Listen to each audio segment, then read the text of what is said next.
Well, hello, and welcome, people. Welcome to a TriCast, a tricontinental stream on your screen in front of you. We have myself, we have BurnEye, and Paul Cook, and we are going to delve into some scientificness today. So, welcome everybody. Thanks for being here on whichever channel you're on. We're streaming on 4 channels. Bernie has to have 2 channels. 4 YouTube channels. He's very competitive. Paul Cook, AutoDidactic, BurnEye, and my second crypto, Alchemist. And exactly. 4 channels and 3 different continents all tuning in from once right here. Some people might call this pseudoscience or fringe science. Others call it wizardry, commonly known as alchemy.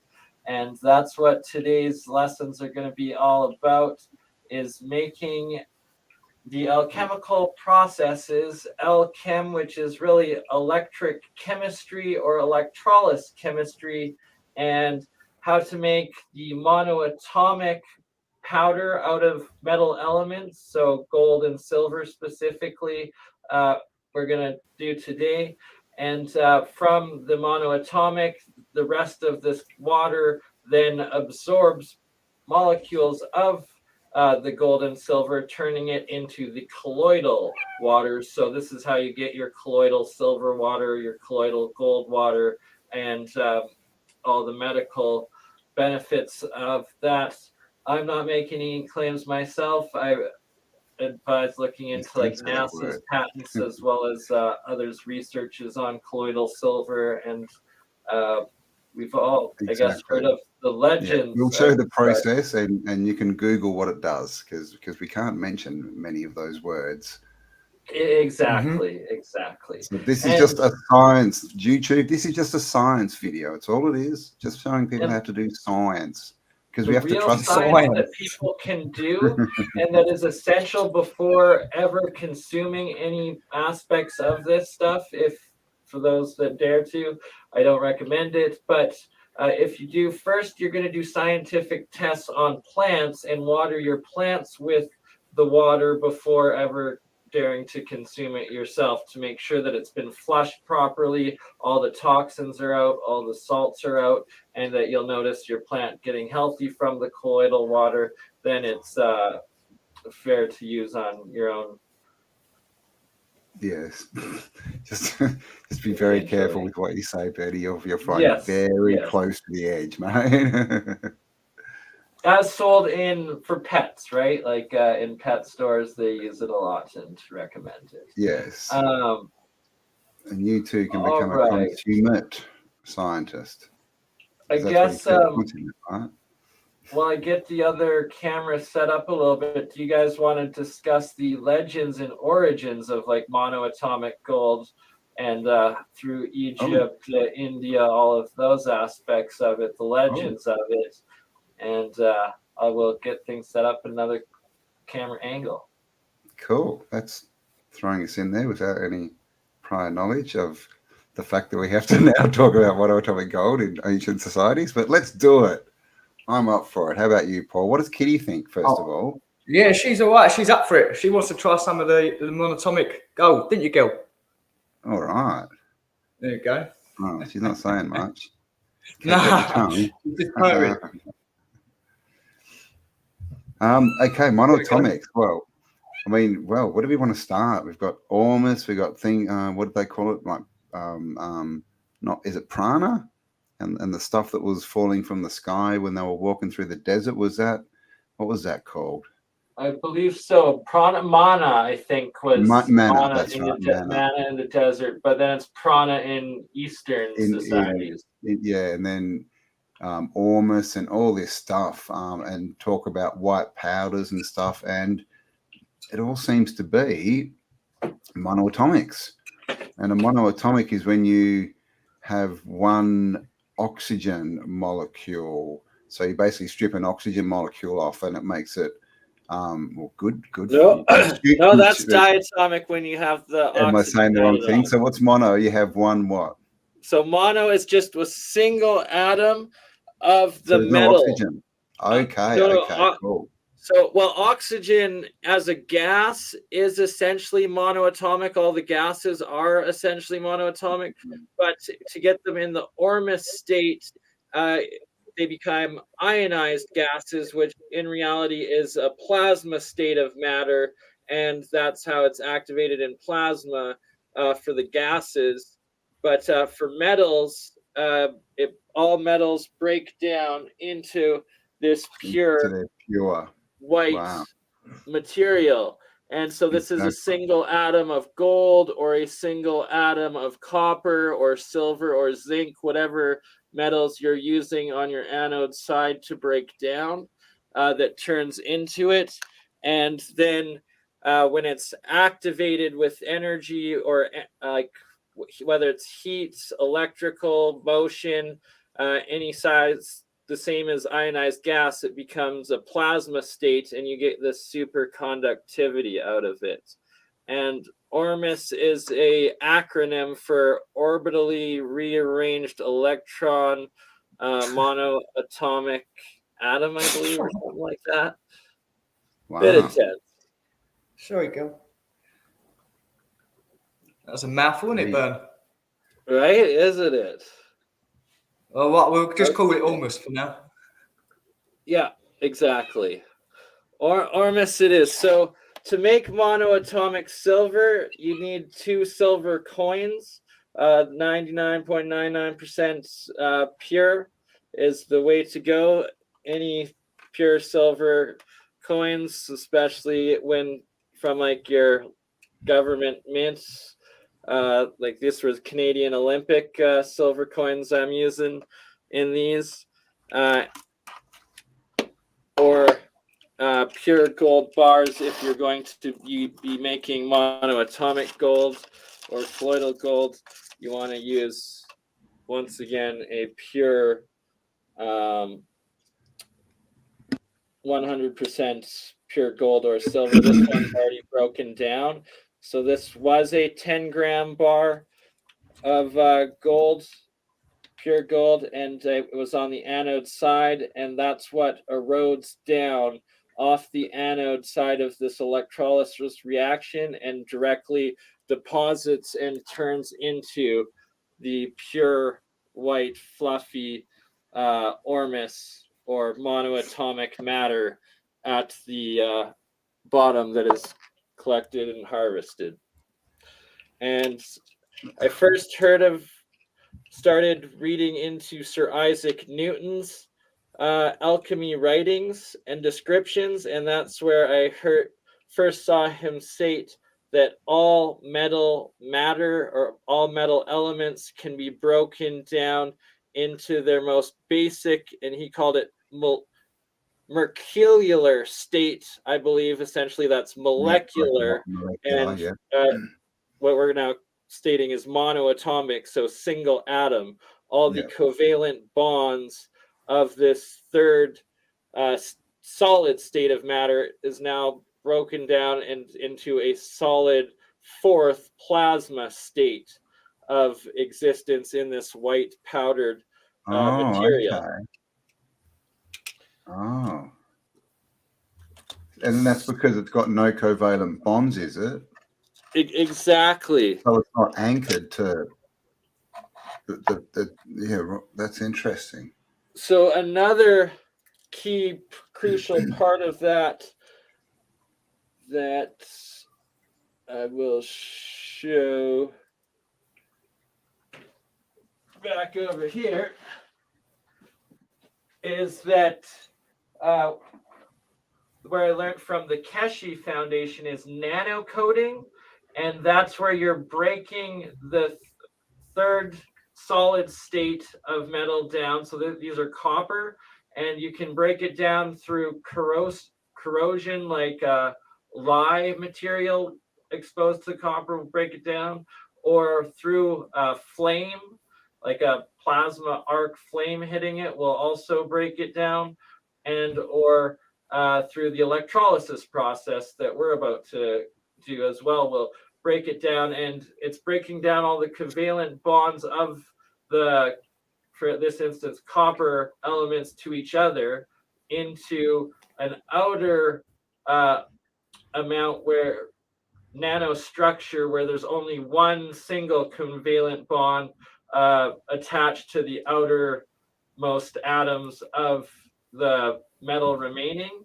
And by doing that, it's then able to interact with the monoatomic plasma state matter and elements.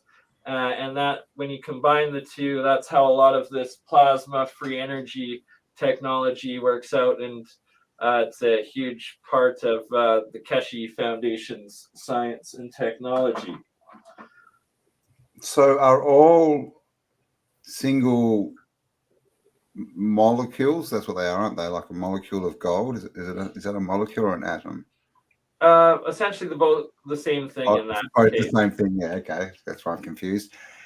Are they? If it's not bonded to anything, if it's a monoatomic, is it essentially a plasma? Does it become a fifth state element? Is that what you're saying? Yeah, fourth state plasmids, exactly. When they're in that. Wow. And so another key part, you brought up oxygen earlier. Is that how they make the star in the jar? Yes, what you get it into that state, and then you start pumping more energy frequencies into the reaction, and then it'll create a plasma arc within it. And I've seen it done in other ways, where the plasmids form from the frequency, and then that sonoluminescence starts within it, creating the star in the jar. So it creates an arc, so it creates a second point. So is that a wormhole? Essentially, it's a plasma field.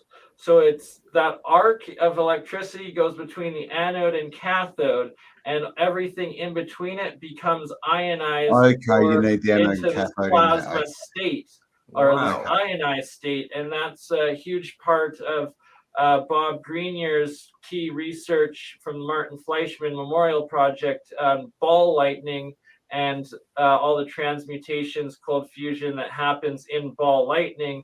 They call it EVOs, exotic vacuum objects, but it's not a vacuum, it's plasma. So it's plasma objects. Anything that gets exposed within this plasma energy ionized fields then is essentially going into a higher dimension of existence, and where all these transmutations, fusions, cold fusion happen. And supposedly also these time warp, dimension warp things as well start going from that. We still get ball lightning because you don't hear of it much anymore. And you don't hear of spontaneous combustion anymore either, do you? It's like there's less electricity in the atmosphere or something. Yeah, so another... Yep. So how long would that process take then? Like if you've got the silver in your hand, to when it's good enough to drink. It'll start making some in about 15-20 minutes. I'm going to set it up and show everybody a live reaction here. That's why I was going to get you guys to talk for a little bit while I set it up on camera and have it going. But the key part is that you can see the white layer there, the monoatomic, but then above it is this blue-green turquoise layer. And that's diatomic, where, because electrolysis is electricity going into salt water, and then it breaks the H2O into hydrogen gas and oxygen gas. And if you're doing it correctly, it will erode the anode metal side into this monoatomic state. But if done incorrectly or just disturbances happen, one of those oxygen molecules from the water, instead of turning into oxygen, instead bonds with the metal that your anode, and then becomes oxidized, diatomic, and that is where it then becomes poisonous and heavy metal poisoning occurs. And it's from the reaction of the electrolysis, that oxygen bonding on the anode side with the metal breaking down and turning into this blue diatomic stuff. And then the red, I believe, is like where it's hydroxide formed plasmid pieces. as well. So it's the oxygen and the hydrogen molecules bond with the metal, and then it's also becoming poisonous and a heavy metal particle as well. That jar, man, just looks like, you know, the painted hills and that desert that's different colors, like, doesn't it? Rainbow Benjamin mountain. Balderson, Oh yeah. So Ben Balderson talks about, you know, the anode cathode is that there's the sun and the moon. I mean, if we had some massive reaction to, like, literally that's laid, like, because that just looks like what we see in photos of the deserts, doesn't it? Like, it's weird. Yeah. Doesn't it, right? The red and then the blue sky in between. That's a very good looks point. like a bit of red sandstone. Oh, it's just freaky. Right? Exactly. And I'm glad you brought that up, Paul. I was just about to say, one of the key experiments that I want to start doing is mixing these different, like, plasmid or nano particles, because that's also what all this is nanotechnology, and start mixing these monoatomics, Ormus particle stuff into geopolymers. And I'm guessing that's where we'll be able to make, like, the battery bricks and, like, the supercapacitors and all of these other metamaterials and building materials, just like the ancients did. Yeah, that's right. There's already a chemical out for that, though, Burn, where you can turn a red brick, or you can turn something like that into a capacitor already. There's a chemical called PDOT. So there's two chemicals. You've got to put a primer on it. It does something to the molecules, and it allows them to act as capacitors inside the brick.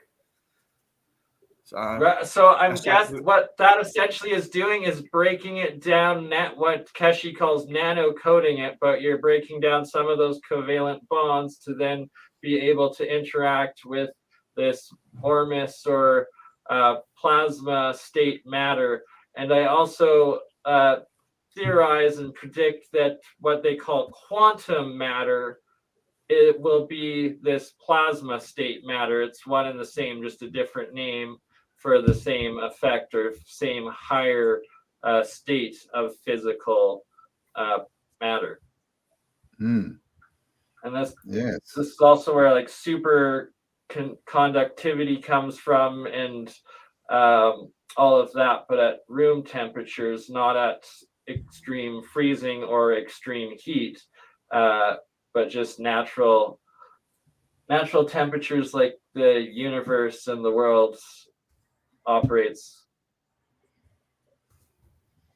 It's interesting, isn't it? Because we get told that alchemy's, you know, people trying to turn lead into gold, but clearly gold's got something to do with it. But they're not turning lead into gold. They were making probably monoatomic gold, right? Exactly. I theorize also that the Philosopher's Stone is a combination of monoatomic gold and silver together.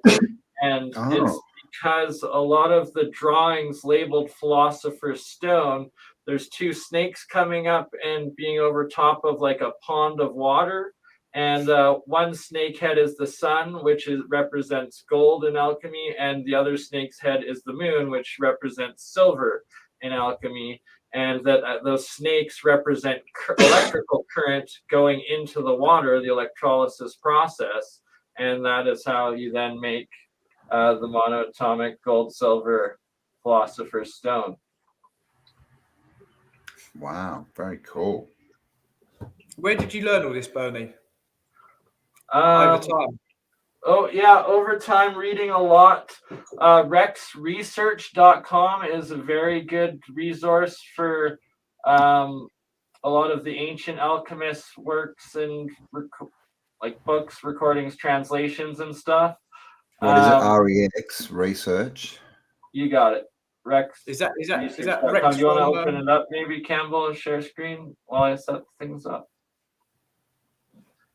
And then it was about 3 or 4 years ago now, at least. Oh no, actually 5 or 6 years, that Sir Isaac Newton's original alchemy writings were released to the public for the first time and translated into English.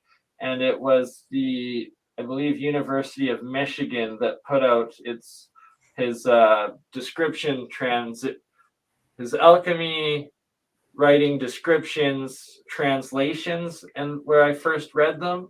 And I had got into making these materials, the Ormus, what Keshi calls GANs, which is another acronym for these monoatomics, and that is gas, atom, nano, solid state. So that's a gas atom, aka a single atom, in a nano, like the micro-sized solid state. It's the exact same thing as Ormus or monoatomic. They just all have their different words for it. And when I noticed some of this, what people call sludge, but just what's deposited, what breaks down off of the anode side, the nanomaterials of these metals, and what Sir Isaac Newton's 7 stages of metal transmutations. It's colors, 7 colors: green, red, white, yellow, black, and pink, which is also crystal state. And that I had essentially been creating all of these 7 states within my own experiments, and that I've been able to break down and turn about 10 different pure metal elements now into each of these colored particles and states, transmutational states of that he has described and written down. And so like the blue state is the oxide, the red state they call the mercury state or mercurial state, Isaac Newton as well as the ancient alchemists do. So I don't know, did transmutation happen? This one was strictly copper on copper that created this, and often I get this pure red colored material off of it, and it's what they call the mercury state. Anywho, there's also yellow, the sulfide state or the sulfur state, and when you have an electrolysis reaction going in, and you cut the positive inside, so the anode off, and just have the negative cathode going in with current still active, it will turn all of the particles yellow instantly. The monoatomic or the diatomic, if it was white or blue, everything that's in the water simultaneously will just go yellow. And anything that touches the electrical negative side then turns into this yellow particle as well, which they call the sulfuric state. And finally, there's the pink state. And when you have the current live or keep a metal active in the salt water energized, or in this monoatomic material energized long enough, the metal itself will turn into this pinky red color, and it'll reflect light and grow actual crystals, transparent crystals on the outside of it. And that is the crystalline, fully energy active state that Isaac Newton states metals are able to be transmutated from one metal into another metal. And I fully support this thesis, hypothesis, technology of cold fusion. And I eventually want to test it and test my theory on it, that if you put in the right resonant frequency of energy through that electrolysis current of the metal, say if you want gold out of lead, and you have lead in this crystal pink state, and you put in the acoustic resonant frequency of gold and blast it on at that and make it harmoniously vibrating, resonating at gold's frequency, that then it will turn that crystallized, for instance, with this one, I think tungsten as opposed to lead, I theorize would work better because it's one molecule off, or one atom off of gold's weight. Tungsten's the closest. So that if you have tungsten in this pink state, you put in gold's resonant frequency, that the atomic hydrogen that is also being formed from the electrolysis reaction will actually bond with the crystal metal and transmute into that solid physical gold and come out of it like that. And I do believe that I have actually produced that result a couple of times in small amounts throughout my experiments in the years. It didn't last too long because it was more a fluke that created it, and I wasn't actually putting any frequencies in. Is that when it's in plasma state? Is that when you've got a monoatomic in plasma that you can do that? Yeah, exactly. So you have the metal submerged in the monoatomics and the diatomic material, and it will act. Then it will turn into this pink crystallized state. I can actually give you an example of that. Have you tried playing frequencies for the duration of a experiment? I have not yet. That's what I'm going to be working on in the next couple of months with both the Hutchinsons as well as Matthew Rife. And I just need to get a signal generator and a variac to be able to start doing that. And give me one moment. I will demonstrate some metal in this pink crystalline state.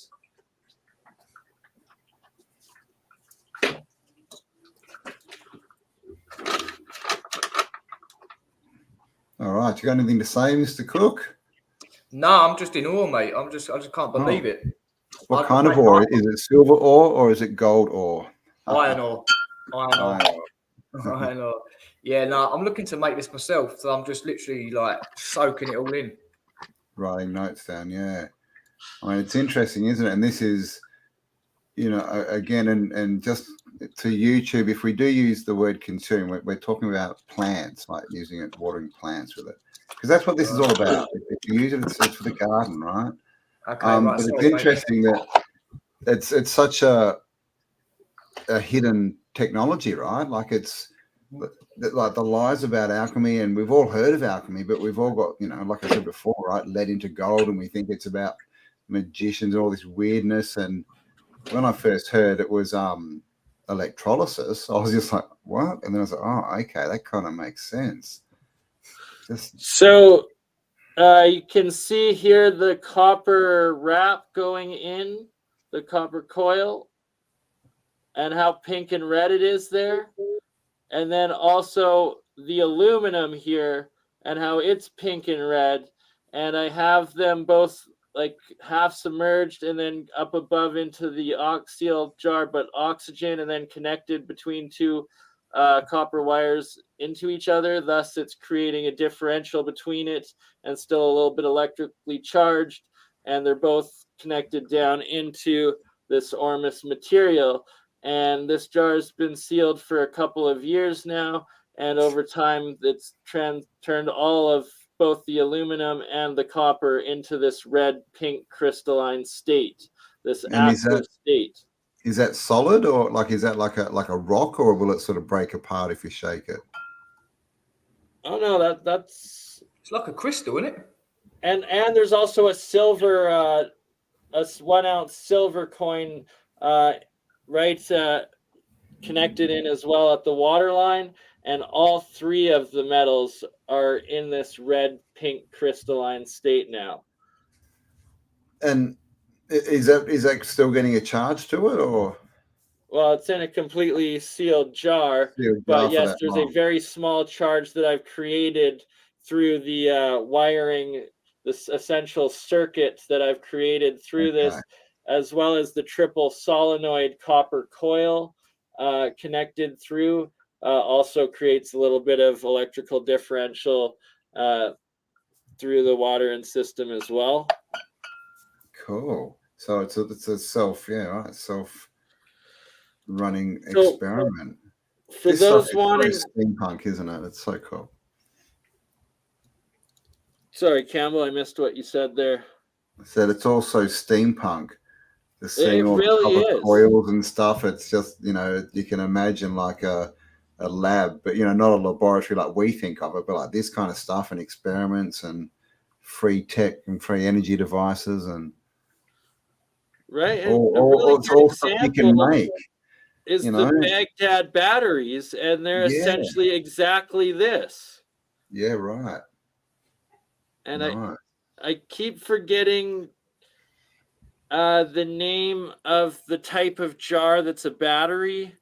Leyden jars, exactly. So like there just seems to be so much more to it, and that not that long ago this technology was widely used and developed and since been erased and hidden. Well, yeah, Paul showed a few books like showing stuff like this in people's houses and stuff that they're selling, you know.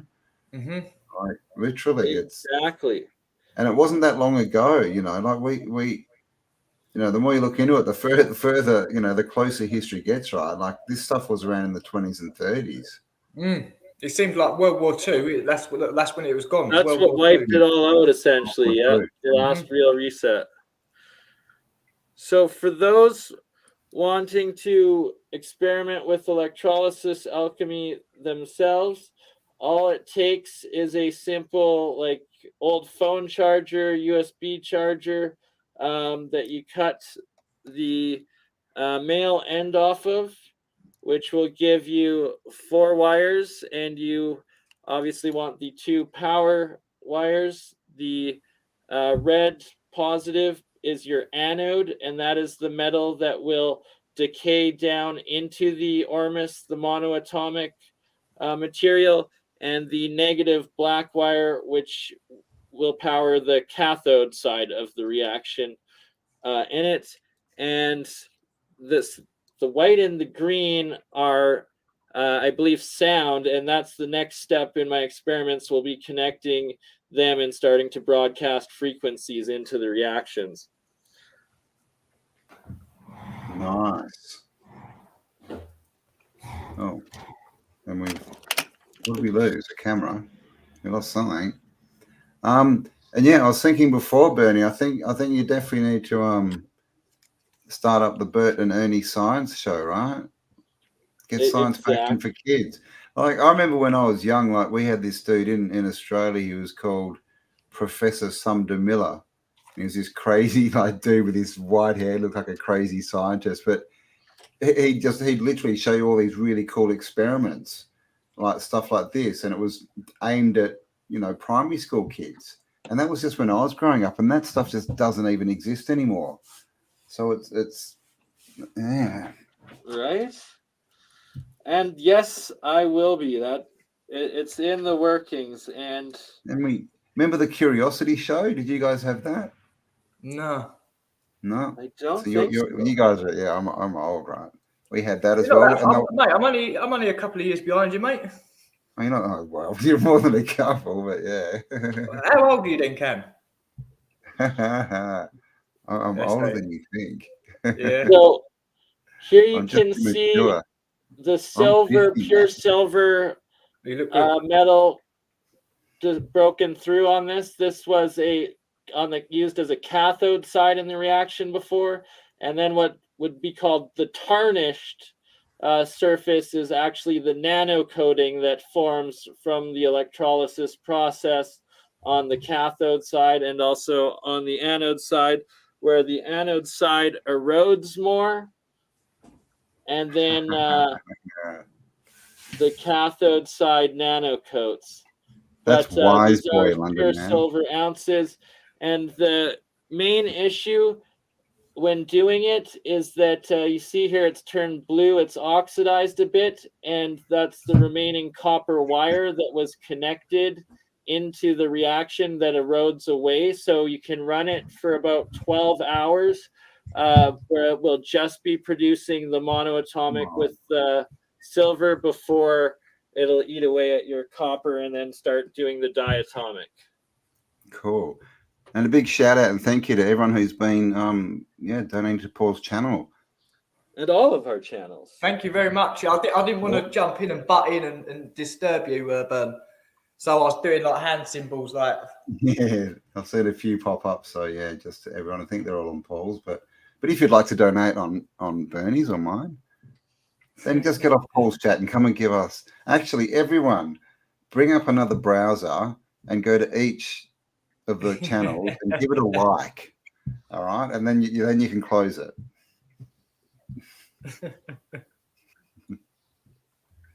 All right. So right now I am connecting 2 silver coins to the anode side of this wire. A simple vice grip. Okay, Dike.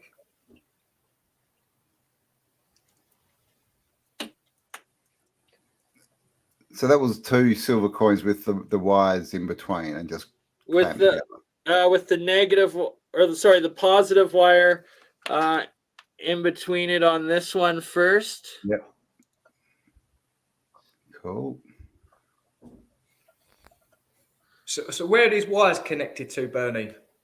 Like the power source? At the other end is just a USB, micro and USB. I can put that in a normal plug, and that can go in the socket in the wall. Yeah, literally, I am going to plug it into just one of these guys right here. Yep. And plug it into the wall, and that's how I'm doing the process here. Wow. So it can be done. It's something that can be done at home quite easily when you've got the material. Yeah, exactly. Well, USBs are great because they're such low amperage. It's like they're perfect for it. Did you say USBs, Cam? Yeah. Yep.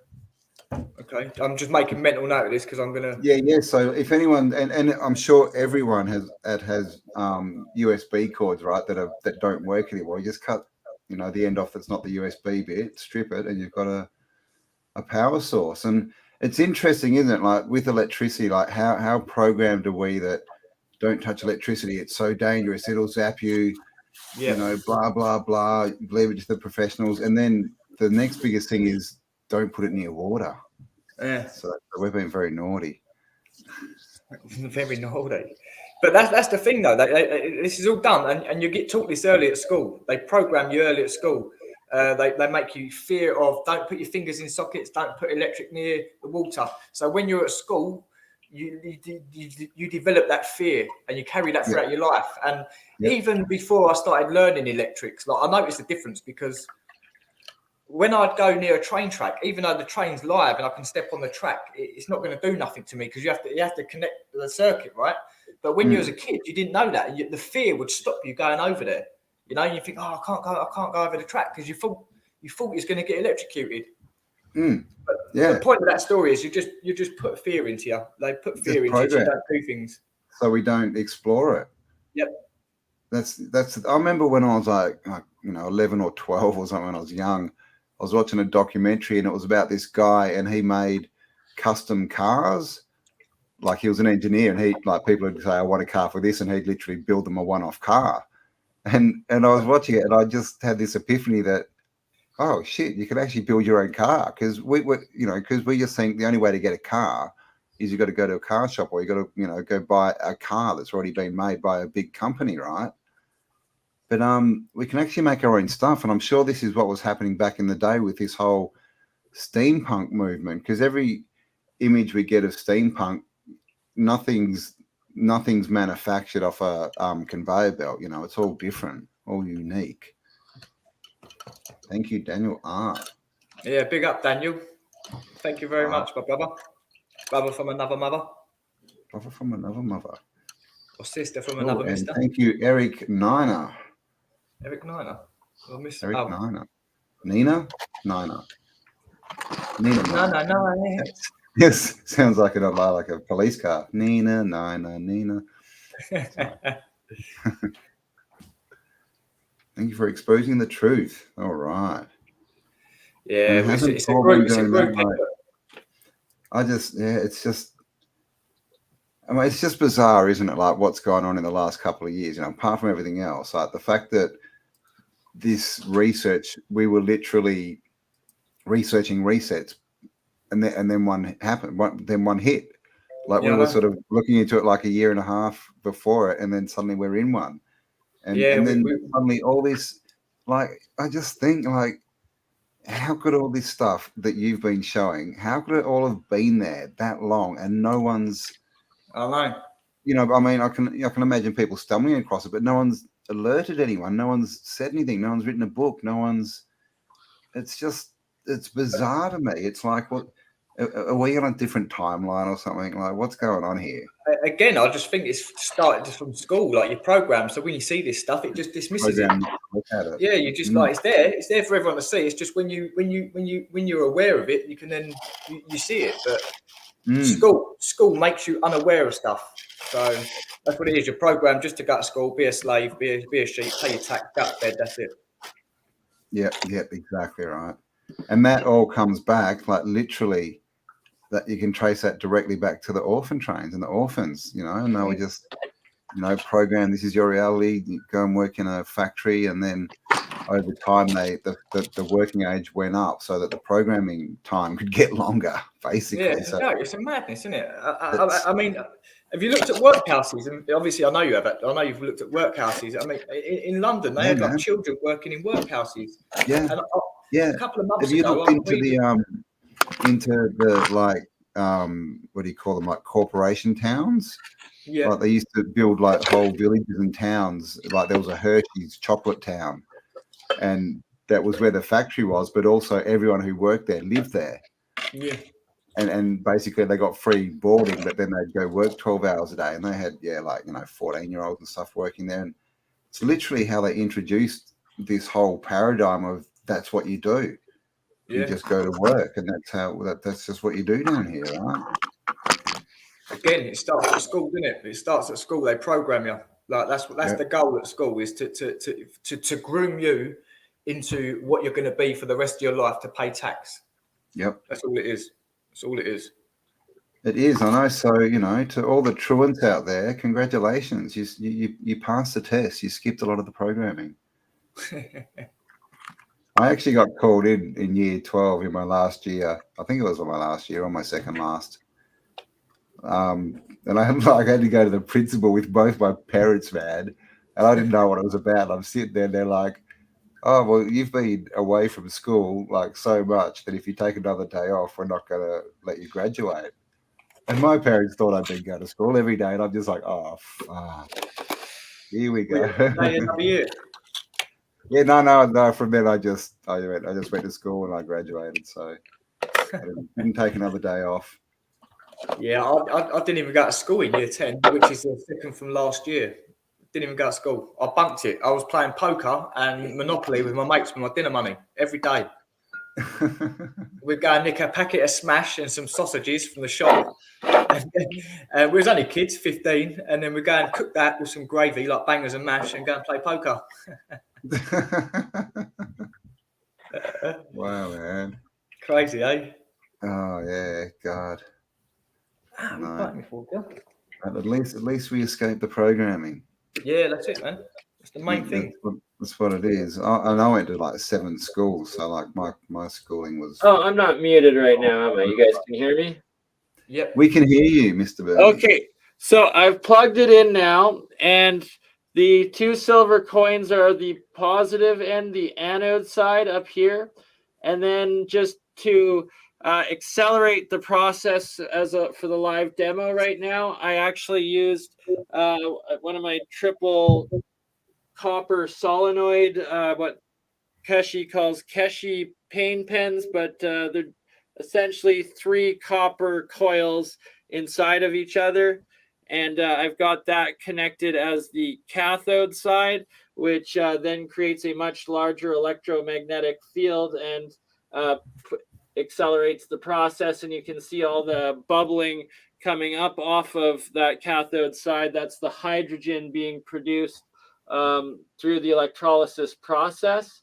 And there's both big bubbles of collected hydrogen as well as very tiny small ones that keep flying up nonstop off of it all.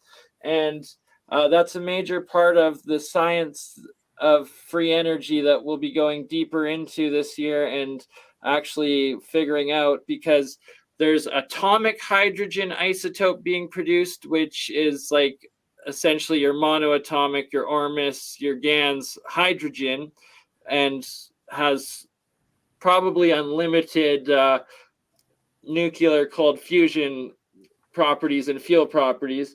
And then there's also potentially hydrogen 4 gas, as well as hydrogen oxygen, aka HHO vapor mist state plasmid as well. And essentially one of those three or a combination of those three is what is referred to as Brown's gas, or what Stanley Meyer was able to create and harness and use for the water-powered cars, or what's called hydrogen-powered cars, but Brown's gas energy. Which of course are and fake news, but it can literally be made out of salt water as your fuel tank, the liquid you're carrying as a fuel, that then has this reaction happen right before the gas then gets pumped into the chambers of the combustion engine. We're definitely gonna have to do a video on how to do that, on how to God, can we even say it? I'm scared of getting like bloody banned. On how to have an alternative source of power for the hydrogen fuel. No, hydrogen fuel is the future, and it's a deep dive into hydrogen fuel, which even the European Union and Canada acknowledge is the fuel source of the future. It. And it stops global warming, right? So there you go. Save the planet by watching that's what we're doing. We're saving the planet, global warming. So you can see right up top here, right by the coin floating, is starting to accumulate this white cloud of material. That is, in fact, physical monoatomic silver. And that as the reaction keeps going, it'll start producing clusters and clumps. I guess it's called plasmids or plasmoids of this fluffy white monoatomic silver material. As the silver coins erode off the anode side, and then it'll eventually start condensing and particulating to the bottom, condensing just like I've got collected, demonstrated in this jar right here. Look. And the key is once it starts, you can there'll be enough that forms on the top layer that's still floating that you'll be able to suck out with the turkey baster and harvest, or a small syringe sort of thing, and you harvest it both from the top as well as what collects at the bottom. And you use these while the reaction is still going and while it's still in this pure white fluffy monoatomic state, because it's kind of a dirty electric method that I'm using right now, because I don't have control of what frequencies, what voltage, what energies I'm putting in. And at this 5 volts that is I believe the standard amount coming out of this USB cord, it'll run consistently for anywhere between 3 to 12 hours of producing just the pure white stable monoatomic matter, and that you collect it during that stable initial form of the reaction before it then decays into oxidizing and producing the blue diatomic materials and other hydroxides and everything else that comes later on with it. And cool. All right. So 3 things. One, when you say erode, like that just basically means that the covalent bonds are being broken and the oxygen's rising and the gold's for sinking. Yeah, so erode or corrode, I guess it's the metal of the anode material that is breaking from its solid state down into absorbing into the water or the chemical reactions of the electrolysis, where the option is it either bonds and forms into an oxide with the metal, or a hydroxide with the metal, or forms into oxygen O2 gas and bubbles up, and then the metal that is breaking down remains into this pure white monoatomic state.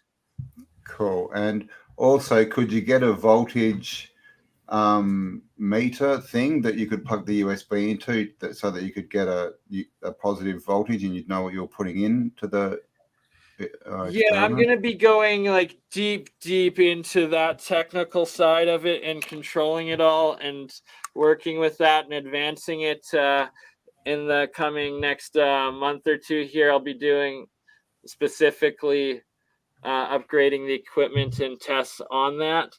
I'm demonstrating here as well. So this was the pure monoatomic gold. It was white when I made it, and that is directly what corroded or eroded off of this 10-gram gold anode bar. And it was this fluffy white material when I harvested it. But I also left the full water from that reaction in it instead of flushing it out. So this is a crucial step that I forgot to say. So when you first harvest the monoatomic with like a turkey baster, syringe, or whatever, you then empty it into a glass or jar of half full fresh water and start rinsing the salt and the other materials out of the rest of the water that the monoatomics are in.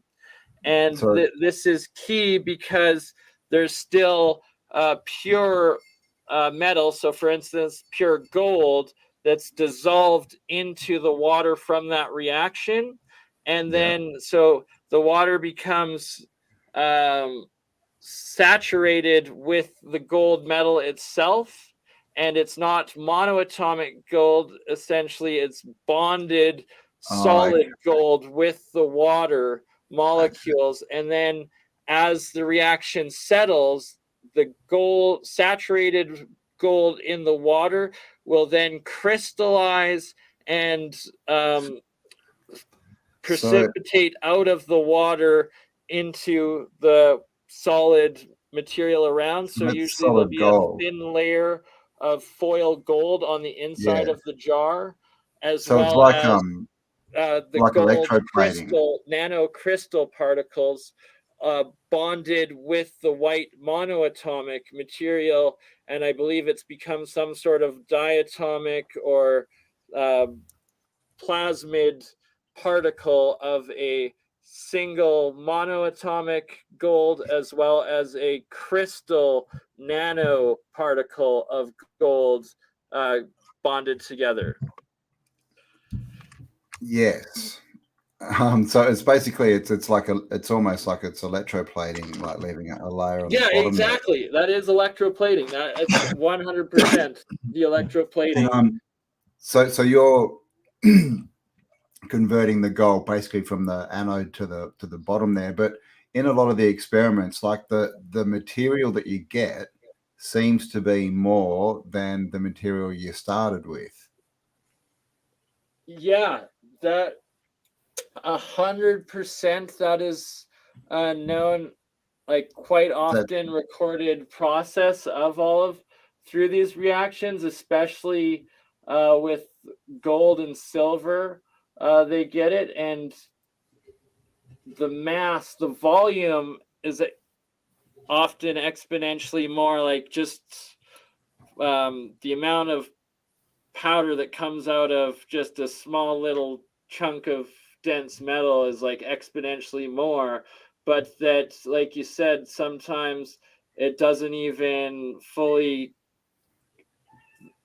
the mass of the anode and cathode doesn't decrease to the same mass of the ormus that is formed, sort of thing. Yeah, so you're creating matter out of more matter out of nothing, essentially. Out of thin air, right? Because when I was talking to Benjamin Balderson the other day, he said that there's people out there, and he said they're actually showing it as the way to make colloidal silver is using 2 silver coins, on like the one on the anode and one on the cathode. And he said someone was doing it, and they ended up with this really big buildup that was about double what they'd started with, and it seemed to be like the gold. I'm just wondering if is there a way, like could you literally produce gold or silver like out of thin air? Potentially, and that has to do a little bit more with some of my other experiments that I will be doing with actual gold ore connected to the anodes and cathodes and growing the crystals out of it, as But well as once I it's get signal generator and oh yeah, that could help. Variac to control the different frequencies and energies of it to see if we can do that. Because you've got to turn it from a monoatomic back to like a covalent bonded physical gold, don't you? Really, for it to be worth anything and usable. So, but I'm wondering, like the frequency is, if there's a frequency for gold. Yeah, the resonant frequency, you got it. And a couple of fellow alchemists I work with, both Jeremiah Pop as well as Michael Esoteric Gold, they do the chemical process of this alchemy and being able to break down the metals and have made the monoatomic gold through chemical reactions instead of where mine's the electrical reaction. They do it the old school chemical wash process of it, and they've actually successfully also converted the monoatomic gold back into physical solid metal solid gold. Wow. And I'm going to be doing some experiments with that and trying to replicate the process myself. Wow. I mean, just a random thought. I wonder if all these domes that we see that are covered in like gold and stuff, I wonder if that's just, you know, a result of a reaction that they're doing, and they've actually been, you know, 100%, Campbell. That's a good point, right? Not places of worship, but workshops, and that they came to. There's a lot of the stories of, I believe, the time. I think is it in the Jewish like Old Testament or Talmud or something, but where Moses, Akhenaten there, when they left Egypt and went in with the Ark of the Covenant, built their Holy of Holy spots, that there was the Machda or the manna, and could have been a process of it, as well as actually before that, all of dynastic Egypt, where their temples, there's lots of records and stories of the white powder that came from there, and that the white powder was this manna energy source of the gods or of creation. They're literally eating it because, and then that's represented by the Christian little white cakes, and other religions have like bread and stuff that's white that they sort of. So I wonder if it used to be originally cooked into some kind of dough and bread. Bake it into the food, but did they put that into the holy water? Was the holy water the colloidal water that forms from these monoatomics? Yep, exactly right. I mean, because this is the thing. Like, I wonder if is that what the origin of bread is, and because like wheat's, it's not that good for us. And when you look into the history of the plant of wheat, it seems to be a genetically modified plant that was introduced in the 1600s sometime. Right? Like, it's very weird. It truly is. And the more I was so skeptical of all of this stuff and like the ancient legends that when I first got into all of this and studying all of this, but the more I read of actual alchemists, like science books and like experiments, processes and everything, the more I'm convinced.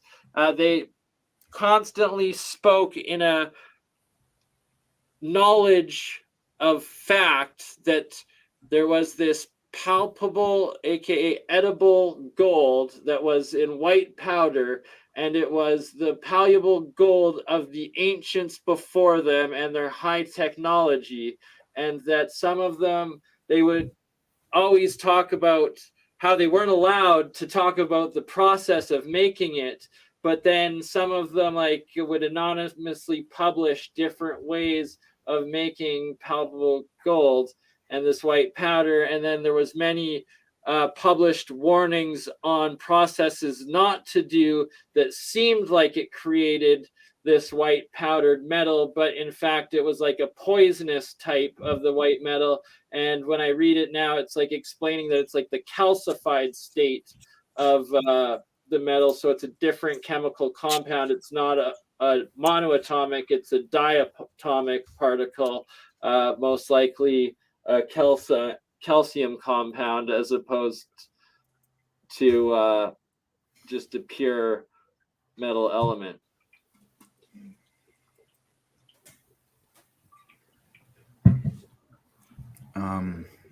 Is this Okay. So when you were talking about rinsing it, you know, putting half water in and rinse, like how do you rinse it? How do you rinse water? Good, very good question, Campbell. Good sir. Sounds like a paradox, doesn't it? It does, right? Rinse water. How do you do that? Well, you put the water in and then you pour the water out. Well, yeah. So actually, best way to demonstrate. Basically, and when you say rinse, are you basically, is that like diluting? Is it like you're diluting it to half, then getting rid of half of that water? And actually, what you want, I said half full when collecting it from the reaction itself, because it'll be fluffed up and it won't be condensed like it is settled here in this jar.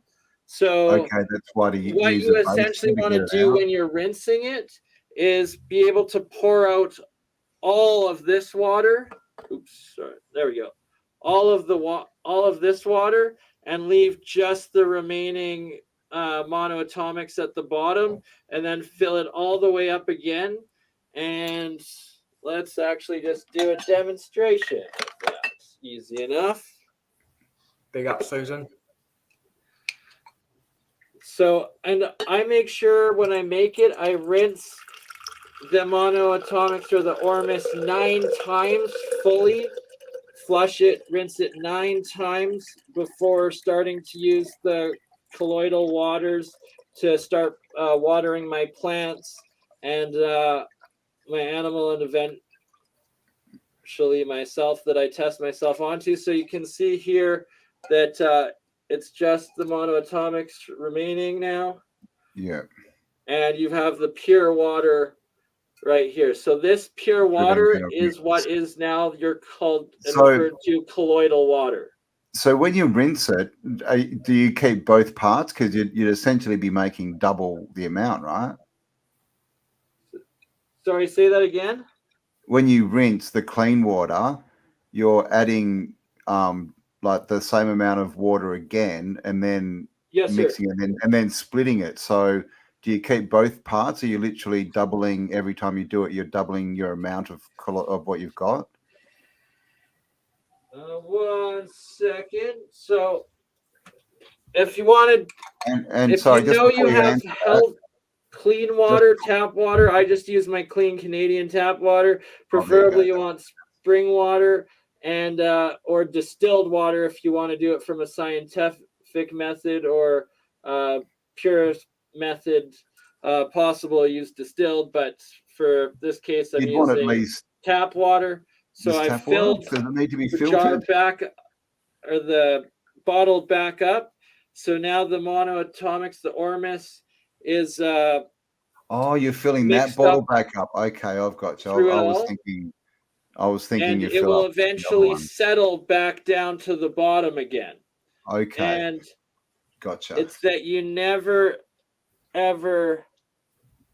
Here we are. So what you've got in the glass there is now after it's been tested and tried, so it's now usable for your plants, basically. Exactly. And you can see that it's starting to settle from the top, and I'll leave it focused on this for the next few minutes as it settles and recedes back down. It's quite fascinating, this fluffy stuff and how it acts. But yeah, it'll settle all the way down. And when you're rinsing, flushing it 9 times, you let it settle for at least 12 hours. I usually do 24 hours, a full day, before doing another rinse. So it'll take 9 days of rinsing it before you get the final clear colloidal waters that are usable for plants. And that you can bathe in that salt water, apparently. I'm not not health advice. And if it turns blue, that's diatomic, so don't. But if wow, there you go. Anyways, we'll just refer to people to the Keshe Foundation. Keshe Foundation for stuff you can do with it. But if you try to water your plants off the first several rinses of it, you're going to kill your plants from just the salt content remaining in the water. So you can only use it from dump all of the first 6-7 rinses out, and after the 9th you can start using them after the 9th for watering plants. And then how many times can you rinse it after you've hit 9? Can you just keep refilling it? Exactly, absolutely. So every single day I drink a full amount of this water of it and refill it, so that it recharges, remakes this colloidal silver. So in this mixture right here, I have monoatomic gold, monoatomic silver, monoatomic copper, and monoatomic zinc. Those 4 metals in equal parts. I made each of them zinc on zinc reaction, copper on copper reaction, silver on silver reaction, gold on gold reaction. They're going to turn to Iron Man. Mixed all 4 of them into this amount, and that it remakes this colloidal water, usable colloidal water, every single day, essentially absorbing a small amount of those plasma state metals out of this into the waters. And wow. So obviously you've researched in there for metals that we need in our body. That's why you're making that mix. Exactly. It's from the Keshe Foundation's recommendations, and over a decade of tests of them drinking these waters and doing it, that I've come up with my own and started doing it.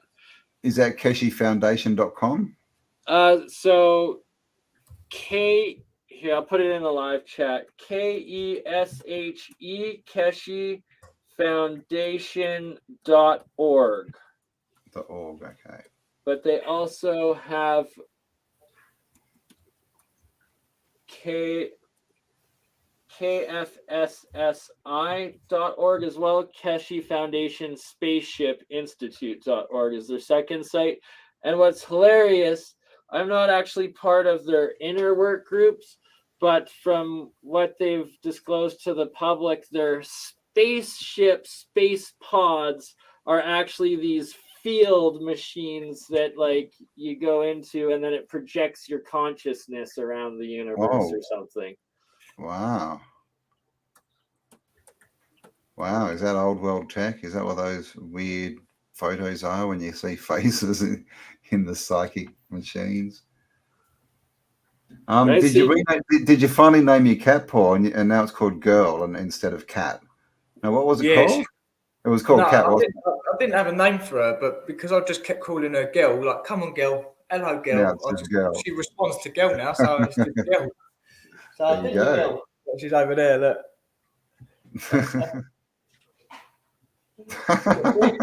All right. We're almost got a TikTok cat video going. Crazy cat. I'll tell you what, when I go to Malta for a couple of days and I come back, I'm going to film that because she sleeps with me. She sleeps with me. She cries when I leave. She don't want me to go anywhere. Yeah, when really. I come back after a few days, she's gonna be one of them. One of them things that goes viral because the cat's going mad. Yeah. When you come back, she'll be like clinging onto your leg as you walk around the room. Yeah. She loves me. Yeah. She's chasing her tail. Well, I hope no one misgenders her because, geez. No. Name like Girl. If someone calls her boy, I think you're going to have to go for it and TikTok them, get them cancelled. Yeah. Pronoun on a cat. Pronoun on a cat, man. What are her pronouns? Girl.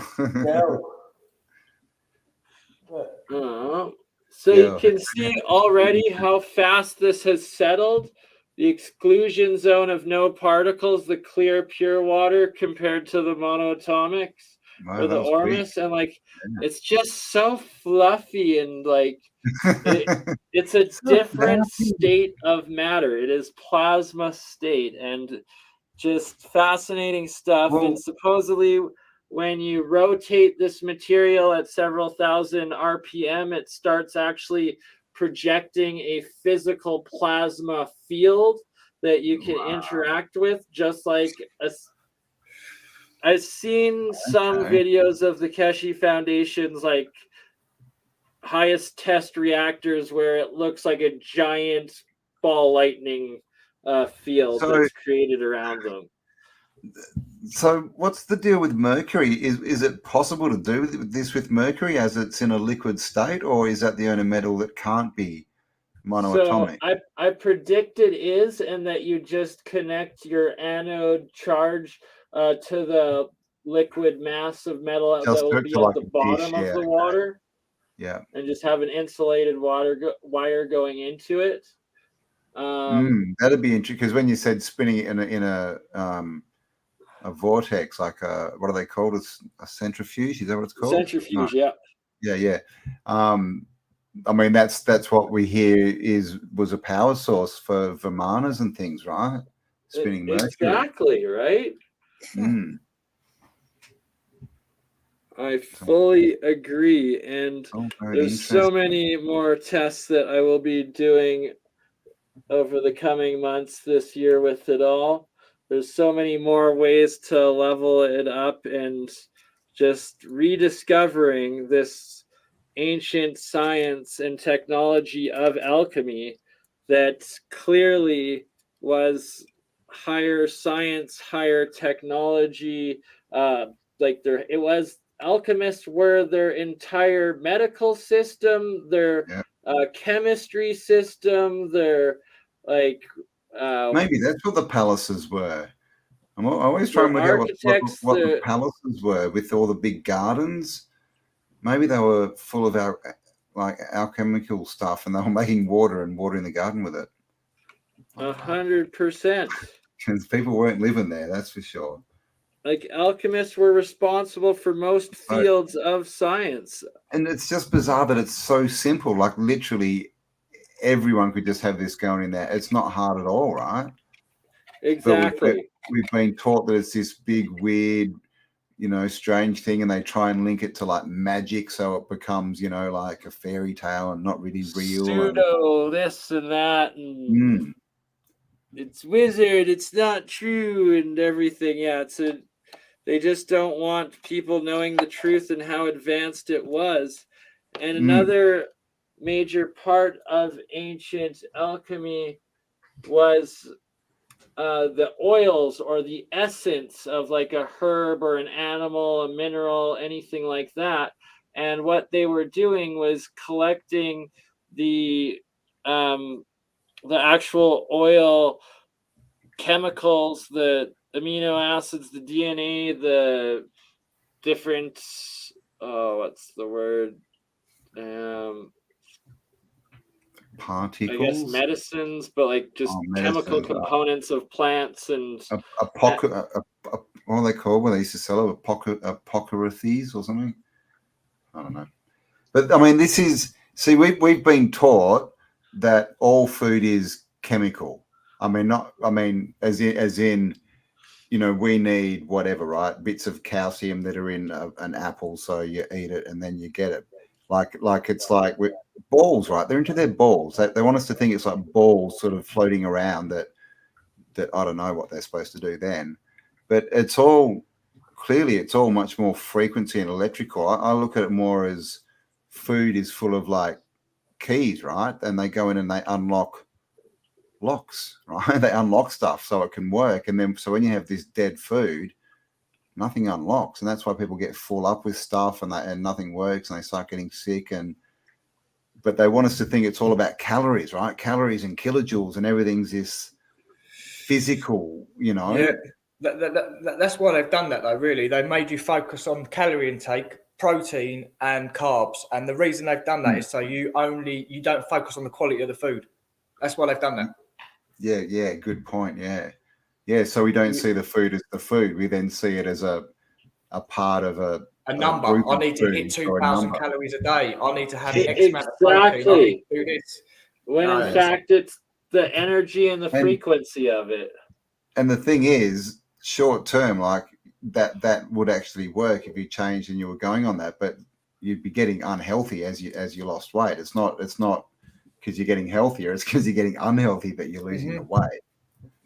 I've been doing a lot of research recently on food, and it's all to do with your gut biome. That's what it's all about. Yeah. It's all about harvesting. It's all about harvesting all the little bugs in your stomach and keeping them happy, because they're the ones that create the chemicals for everything in your body to work.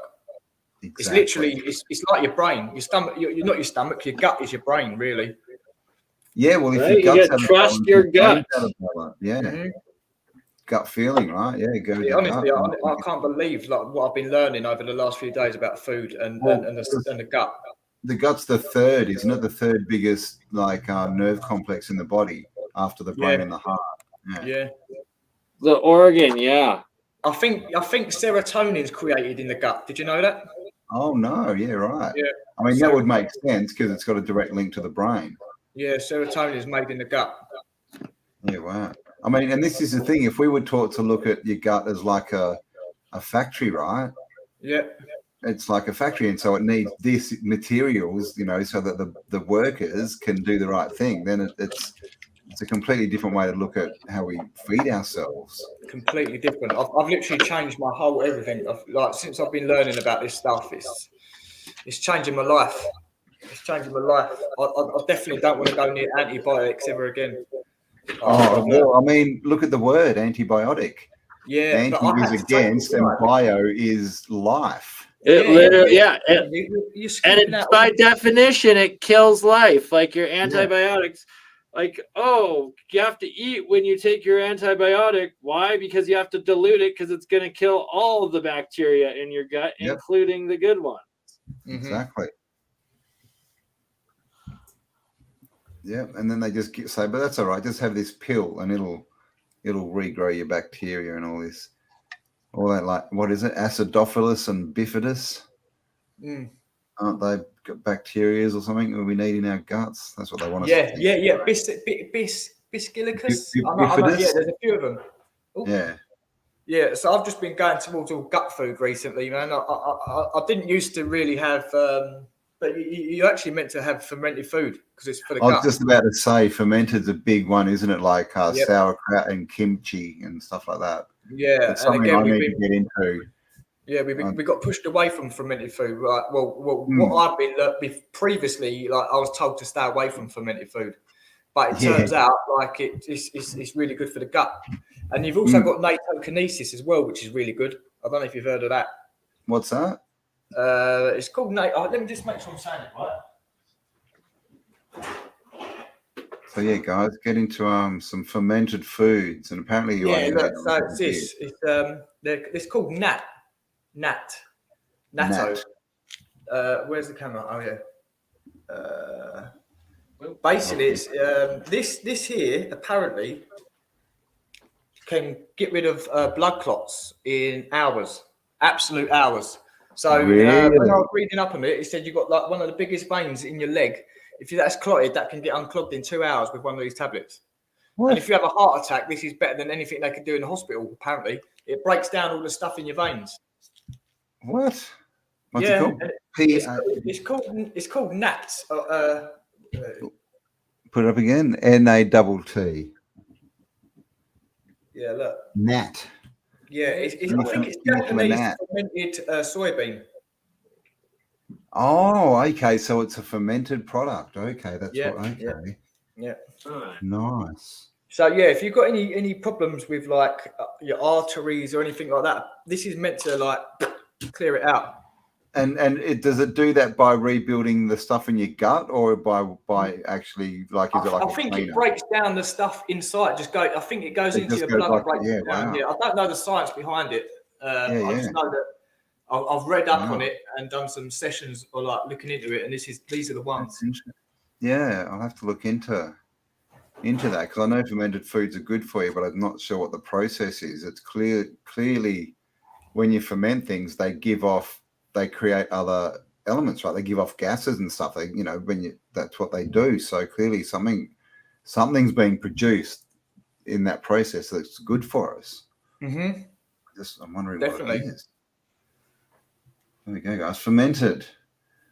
Don't get demented. Eat fermented. Get fermented. Unless you had too much of that fermented sauce, and then your farts might be a bit demented. I was thinking alcohol, and you'll get a little demented off of. Out of the bar, you will be scented.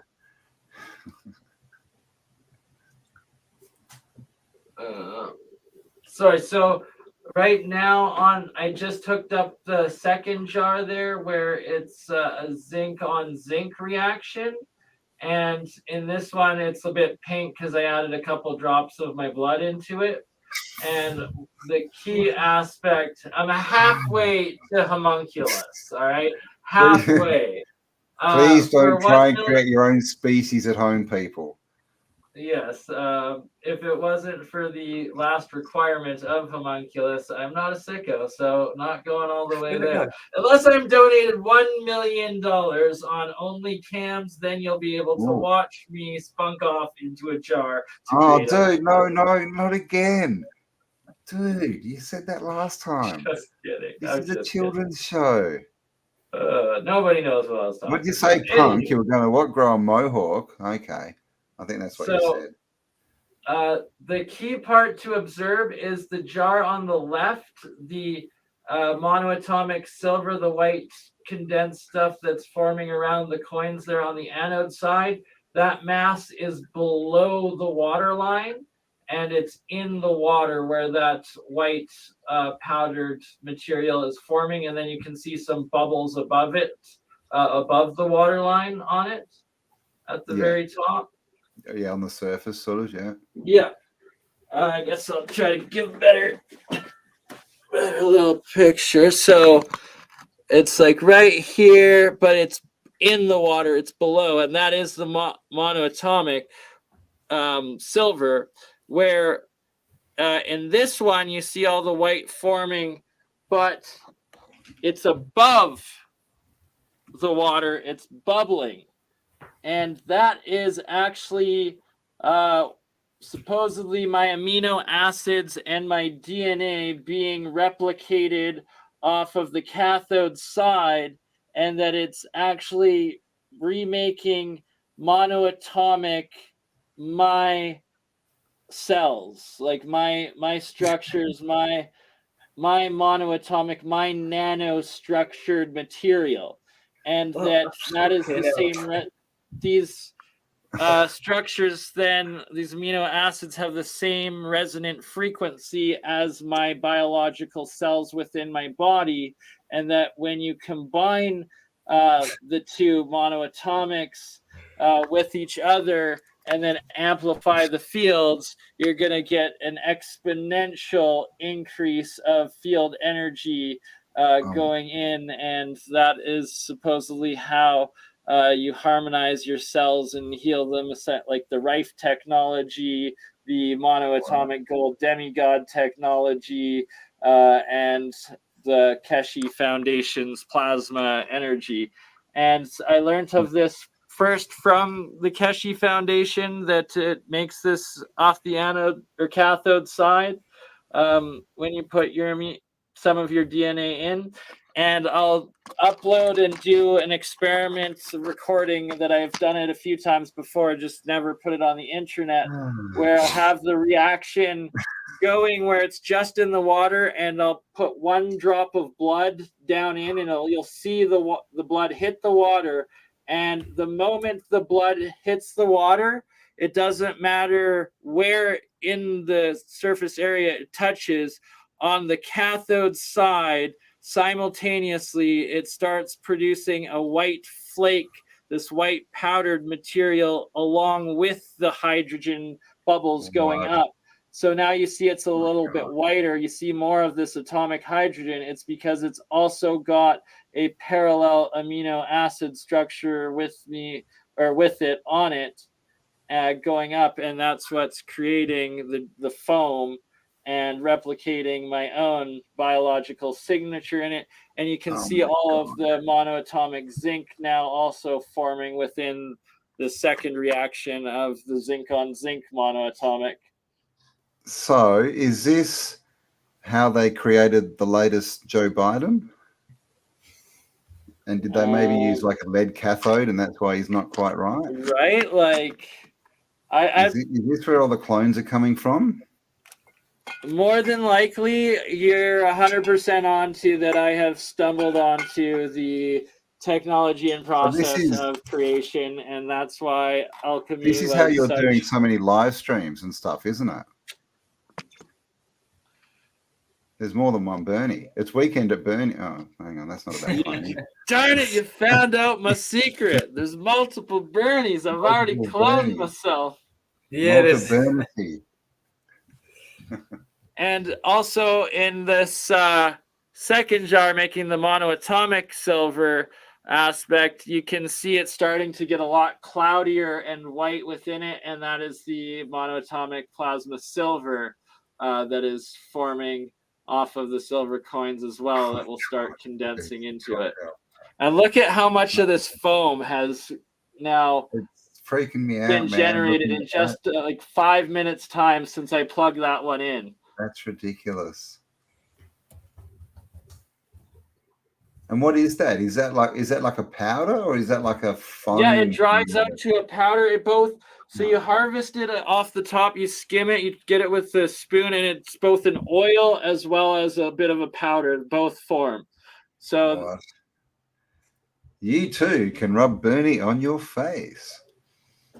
Well, that's the thing is if you're going to, from a theoretical health position, you would only want to make and use this material for the same person who's DNA, RNA, amino for the acids same are plant, in it, and it could potentially be harmful if you're amplifying that same resonant frequency to somebody else. Because right? You want the back to the whole frequency, doesn't it? Because it's literally we're watching it as a physical, experiment or whatever, but it's actually not. It's actually frequencies and stuff, energy. So a key part of the Keshi technology is these coils, and once you have it nano-coated, so you break down those outer covalent bonds, you then coat this coil with your amino acids and the monoatomics, and then it's going to be, you pump a bunch of energy through the coil afterwards, and you're going to be creating a giant plasma field of your own resonant frequency energy, as well as that gold and silver plasma state energy. But we're going to have to do a show on how to make the coils as well and do stuff like this. But that's interesting because with all this nanotech and all this, bloody nano coating and all this stuff we're hearing about, it sounds so high tech, and they always want to make you think that you need, a $1 billion factory to be able to produce this stuff, but clearly it's just an electrochemical reaction, right? Exactly, right? Like, it was so intimidating hearing about it for like the first few years I was watching it until I started doing it. It's like, oh my God, it literally costs like $5 worth of material of like copper, salt, water, and a cord and a glass. And that's it. And yes. So all they've got to worry about, is what's getting laid down. They've just got to get that right, and then it's just turn the machine on, and it just does it itself, right? It does it for you, and then they go, oh, this is high technology, $10,000, a ton or whatever. Right. So a couple key aspects are that if your material ever turns blue, it's now poisonous, and you especially don't want to even touch it because it's still nanomaterials, nanoparticles, and it will absorb through your skin and you will very quickly develop heavy metal poisoning. Heavy metal poisoning. You always want to wear gloves when touching this electrolysis stuff and harvesting it. And anything but the pure white state is only the white fluffy state is monoatomic. Everything else is diatomic, triatomic, or higher up particle combinations, and will are most likely poisonous heavy metal accumulation that you'll suffer from it. This right here is silver gold mono or diatomic combination, and it turns purple.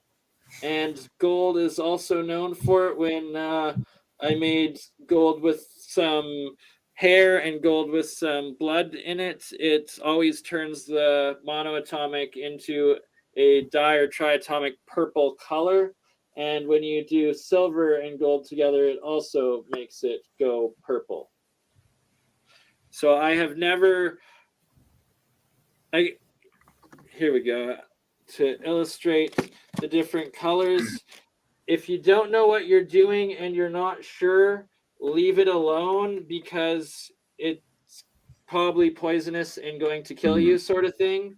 And my or next your plants, which we're trying this on. Exactly. That's what I was just going to say, is my next tests are this spring. I'm going to start out is testing a bunch of seeds and growing plants with the different colloidal waters of whether the pure white monoatomic, the purple, the gold where it's crystallized into a nanoplasmid, or the blue oxidized diatomic. And we'll see the different growth rates of the same seeds and the same plants with the different types of colloidal waters. I will also have control of just the ordinary tap water. And I'm also going to do one more control test that will be ordinary tap water, but that's microwaved water. Oh, okay. That'll kill that plant. Right? That's what I'm thinking. Yeah. So then we'll see if the purple or the gold colored waters, which works better. That's an interesting. I mean, and I wonder if you'll find out to plants, or if they accelerate them and whatnot, and also the reddish colored. This is the thing. And there could be a metal for that's better for saplings, and one that's better for fruiting, or there could be different, families of plants that go better on different metals. So that'll be an interesting experiment. Revolutionize the permaculture game. Exactly. And of course, this is going to be an ongoing thing, and BurnEye is going to, over the next few weeks, get together a list where you can go if you need any of these, any of the bits and pieces to make these experiments that we're going to be going through. We're going to sort it out, so we'll have somewhere where you can go and find them at a good price.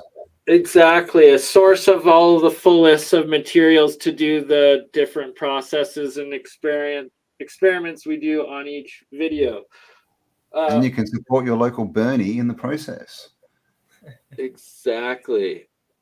We will also cover this one on our next episode together. Paul and Campbell, we should book it within the next week here, because originally a while back, Paul, you were finding a whole bunch of alchemical symbols on the different cathedrals and stuff like that. And I will go That was supposed to be our original talk about 18 months ago, wasn't it? It was, right? Campbell, that video I checked out, it was at 15,000 views a month ago. Now it's down to 6,500. What? Yep. Oh my God.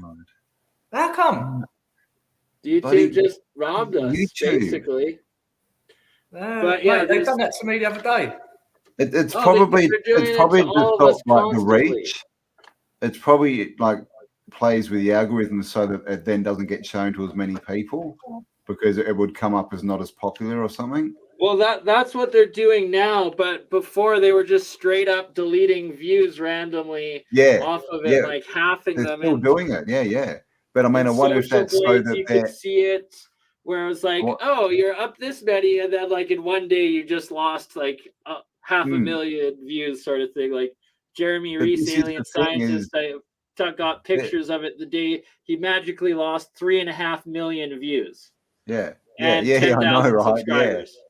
But you see, the thing is, the way their algorithm works is they've changed it, and this is why everything's about, you know, going viral. Interesting word and term, right? It's all on click rate when you click on how many people click on it when they see it, and then how long they watch it. So if they go in and get, you know, half the views, then their algorithm says, oh, it's only been watched half that amount of time. It then gets downgraded unless people see it. Yeah, exactly. And also, like, they don't have to pay us for revenue. And they don't. Yeah, well, I mean, revenue as much either. They're doing that. Yeah, they're the little ones. Like Paul was. Well, no one's seen that. We've seen it, but yeah, like when they're taking 100 views here and 1,000 views within the month it was released. That's literally taking revenue. But even, you know, in the future, you know, we still get paid on. But it's all What about me the other day, though? But when they're taking the 100,000 views, I think that's more to downgrade the channels. Yeah. To limit our view, our reach. Bloody PooTube. Get your act together, mate. Come on, where's buddy? You can see there's already an inch of foam of my amino acids off of this one now. That's crazy, man. And zinc operates a lot faster. You can actually see there's a decent amount of the monoatomic powder condensing, collecting here at the bottom. And it's starting to form a bit here on the silver. It's getting super saturated to the point that it will start to particulate at the bottom. And this is the thing. I mean, it's just an interesting experiment just to use any anode and cathode, right? And just to sort of see how stuff's formed and that. You know, so you can start wherever you want, just sort of play around. Just obviously, you know, don't consume it or give it to your plants to consume, and wear gloves. But it's just interesting that where's all this stuff coming from, right? Where's this powder coming from? And is that how clouds are formed? You're on mute, Burn. Oh, sorry. Thank you. Clouds have to be this plasma monoatomic state. Hey, Paul, brother, just at the bottom where you're posting comments on the left-hand side, it says all. If you want to just click on it and go onto your channel as you've been posting it all. Every comment you've done, post 4 times on all 4 of our channels. Well, how do I do that? Where you're typing your comments in, post a comment.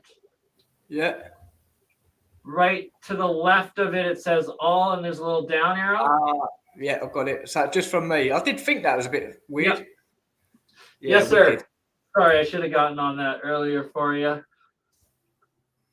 Wicked. But now I'm going to life hack it and post to all of them. Please subscribe to my channel if you would like more of this knowledge. Yes, go across and sub to Bernie. Needs some more subs. And then I will also post Campbell's and Paul's for all of them. Yes, and if you're on my channel, the links are in the description for both the other channels. Make sure you're subscribed. And I've seen Bernie's been putting some new sort of shorter content up, so he's going to get into it this year, right? And we're going to get into sort of getting this information out there and giving you the tools so you can, you know, set up a crazy scientist laboratory in your own shed and become an alchemist in your own head. Bars, mate. You got bars, Cam. I know, right? You should write a song. Cool, you're doing only cams, rapping, YouTube. Come on, mate. I'm multi-talented. It's going to be a segment of our next Science of Sound podcast episode. I'll get some spoken word together.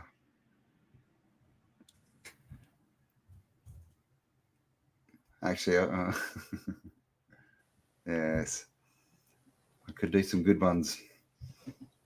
Yeah, we probably There's could a put a man video called together. Fauci. He wants you to take his ouchie. Yeah. But don't for that fall. Just kick him in the balls, and then just get really grouchy.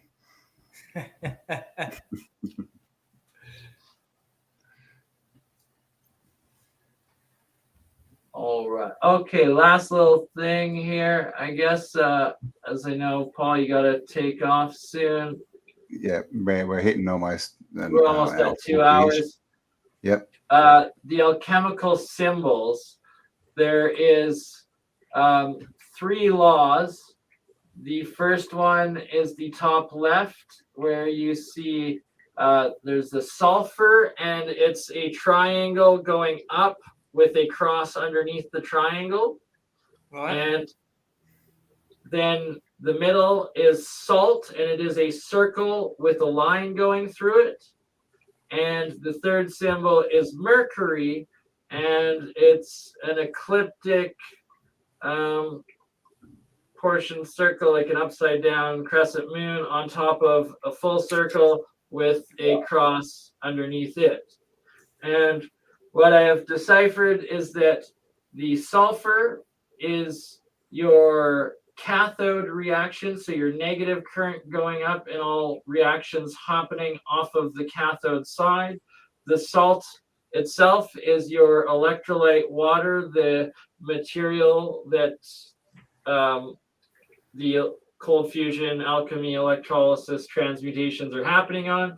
And a lot of the time, when I run these reactions, and sadly it's not doing it quite right now in the 2 I have running, but quite often it will create 3 layers. One at the top that's about half the jar that is the bubbly material and like some of the monoatomic stuff, and then there'll be a tiny, like about 1/3 of a centimeter space that is this little exclusion zone, in science known as the easy zone, where no particles at all are in.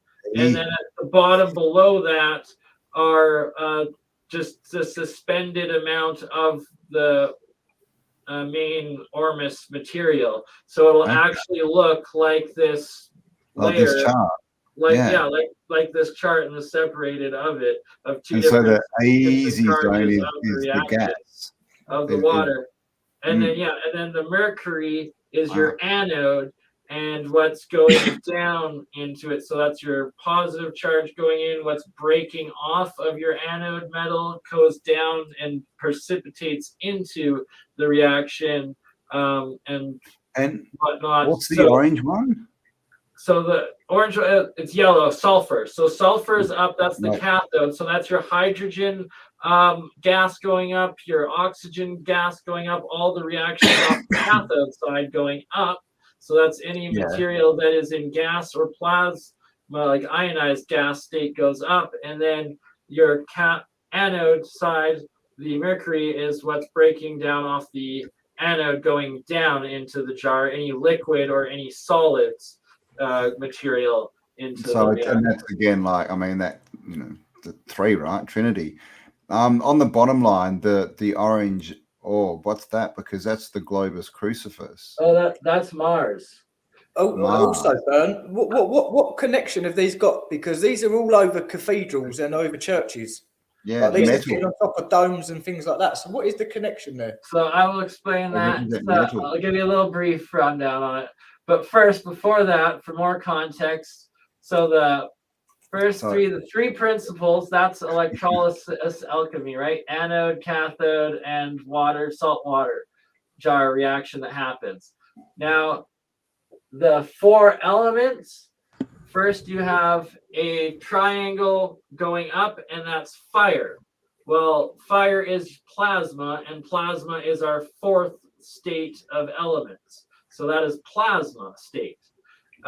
Your next one is a triangle with a line going through, close to the top, still going up, and that is air. What is air? Air is a gas. That is your 3rd state of matter. And then the second is a triangle going down, and that is water. What is water? Water is a liquid. That is your second state of matter, and it's gravity-wise goes down, right? So the first two, fire, flame goes up, gas goes up.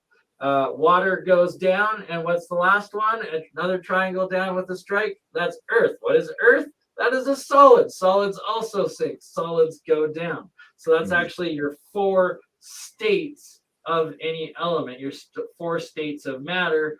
And then it has the plus the elements. Well, what's plus elements? That's whatever element you're using, aka the periodic table of elements. So it's the 4 states of matter of the periodic table of elements, and it applies to all of them. And the alchemists also have an entire, I don't have the image loaded right now on this one, we'll do it in the next one, but there's an entire periodic table of alchemical symbols where every single element has its own alchemy symbol, and they're actually very deep meanings in purposeful physics and chemistry and all energy, all of that they're put into them. And the bottom ones, of course, are wandering stars or planets. So, like, you know, the planets, one is yes, Mars. the heavenly bodies. You got it. So, literally, if we find that symbol, that could be something that when Mars is in, I'm not an astrologer, but when Mars is whatever doing it, you know, has influence over us. You got it. You're getting onto the key part. So, in the center, we have the sun, and what is it but a circle with a dot in it? That is the exact same symbol that we use for the right-hand rule of electromagnetism, a current flowing, a field going around it. And what is the sun? But it is our energy and our source of energy and current. And it is represented by the metal gold. So gold is attached to the sun. Gold is our most precious metal, and it is also has the highest electrical properties and components of it. And thus, I'm suspecting that gold is actually tied, like how energy flows through gold is probably tied to the position of the sun every day. I wonder if that flower symbol that we see everywhere, you know, that sort of flower circle symbol that's everywhere, I wonder if that's an adaptation of the sun. You know, that it kind of looks like it's got kind of petals, but they're not petals. It's like this. It's the same as you see on the watches. They have it on the watches of the Sumerians, that, you know, and that kind of stuff. It's yeah, I know what you're saying. That wonder one, if that's maybe. a sun symbol. Yeah, it could be like when it's more energized or something, when it's in position. When it's that would be like sun rays. It'd be like that, just a bit more detailed. I don't know, just a thought, because I'm sure they all relate to something. A key aspect of this planets and metals and that full circle. The full circle happens when that planet, moon, or star is in its central noon position, right? So it would be, or like when we have a full moon, that's when the moon would be in that full energy spectrum on this chart. The symbol for the moon here, and it's on the far left, is a little tiny crescent, and it's got silver is the metal that is attached. The alchemist attached to the moon, just like gold is the sun, silver is the moon.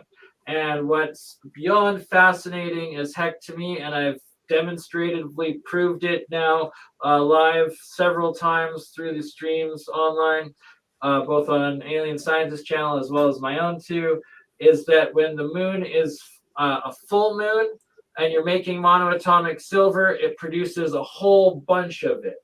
Exactly. We're in a half moon right now. Now you can see it's a slower reaction compared to the zinc, and it's a lot slower than when I've made it on full moons. You see it's still clouding up, and it's making it, and it will particulate, but not nearly at the same rate that it was during a full moon. And then when you get to an empty moon, when it's like crescent, wax, or waning, or whatever, when it doesn't show at all. Also, I've demonstrated it during a full moon eclipse, that I had it making the monoatomic, and it was making a whole bunch of it because it was a full moon. And then as the eclipse happened, it literally stopped making at all. I set up the same experiments, or had it pre-set up. I ran it again as the eclipse happened. Nothing was produced at all during that stream. That's actually on the Alien Scientist channel where we did these live experiments during the eclipse, and nothing was produced. And then the exact same setup I then ran a couple hours after the eclipse was over, and sure enough, boom, again, it started producing a whole bunch of the monoatomic silver because so we need to run one through an eclipse, like get started running before the eclipse and then run it through and see if it goes, turns off, and then turns on again. Yeah, no, that's what I did. That's how that's what you did too. Started it off a bit, and it started making a bunch. I like plugged it in just before the eclipse started. Oh, okay. And it like started, and then just fizzled out and nothing for 3 hours. And so this is what those symbols on the domes could be. They could literally all be set up on certain energy points, like to do with whatever the moon. So when it's a full moon, the full moon ones are pumping stuff out. When it's tin, Saturn is lead, Mars is iron, Venus is copper, Mercury is mercury. So that's all the metals that they build with, the domes, the everything, right? Exactly. And that's why you're seeing those symbols, and are they pulling energies out of those specific domes, those resonators, those capacitors, when the heavenly bodies that represent those elements are in their position, in their full amounts, or in their occulting empty amounts, and then there's no energies, and they're able to drain it. And this actually adds a whole level of possible validity to astrology. It's the plasma coming from these wandering planet, these wandering stars, these planets and heavenly bodies. Is that literally like they're giving the frequency right, so that when that's a frequency, it will produce more gold if it's the sun, on a equinox or whatever, if it's the moon on a full moon. So it could be a whole thing. And the other thing I want to mention is looking at that Mercury symbol. That dude's clearly got horns, right? Do you think that's what the horn symbolism could be? No, what I think it is representing is that's like a waxed or waned moon or a planet or whatnot when it's on its outermost of the cycle, and that the direction of the force is up. Because they also have some with it going down and then also like sideways and stuff. And you see here Jupiter and Saturn, how it's across, and then you have the crescent up like that on one end, and then on the other it's at the bottom and going the opposite way. I theorize it's showing the direction of the forces by which way it's opening up to, as well as if it's a negative force or a positive force, depending. That cross is a chart of the position of where it's going around in it. So it's literally graphs, these energy graphs. All these planets could have different vector graph symbol of the positions of these bodies, these energies, and where they are, and then how they interact with each other. Is it energy up? Is it energy down? Is it in a negative, a positive? Like it. Wow. Yeah. All right. Well, let's save that. We'll have to go into that into detail. There's a lot in there to sort of get the concept across. But 100%. But in the sentence, it's basically, do these symbols represent planets that they're somehow attached or connected to on an energetic level? So there we go, guys. You all know how to make your own monoatomic silver now. So obviously and gold and colloidals. So you can watch this again, and obviously any questions you can contact BurnEye. But whatever you do, if it turns out blue, throw it away in a safe manner, sealed manner, because it's become poisonous essentially, or at least don't touch it, don't ingest it. It will cause heavy metal poisoning. Same with the red, and you don't want to be dead. Diatomic, not just because it's two particles, but because you will die. And don't touch red. Plants. It'll make you dead. It's all for plants, guys. This is a plant show. This is to be consumed by your plants and not by yourself, if you know what I mean. But definitely, any questions, ask, before you just try and take a chance. But And 9 if you don't know washes, what you're doing, pure gold, don't pure touch it silver. at all because it's very poisonous and Mm. risky and dangerous to an uncontrolled environments. And there's a It question is. up: is this something from Keshi's work? Absolutely. It's Keshi advanced alchemy, but it does organization. include a lot of Keshi technology and knowledge. I've Yeah. been studying under him for a good decade now. So keshiorganization.org and rexresearch.com. You'll be able to find lots more information. And of course, BurnEye's channel, the Crypto Alchemist, and BurnEye Mind's Eye. Is that the other one? Is that the one that your clone runs? Yes, sir. My monetized smaller channel is BurnEye Minds Third Eye ScienceGuy. I'm posting the link for that right now in the live chat. And then my second is Crypto Alchemist. I'll post that after. And then I will post Camel's. And then I will post Paul's. And then we will call her a day. All right. And yes, Eric, whatever you do, people, do not unalive yourself. Too much of that going on already. We don't want to help that foul chi guy. Were there some guys that went blue from drinking monatomic silver? No, colloidal silver in America. Diatomic. Exactly. You got it.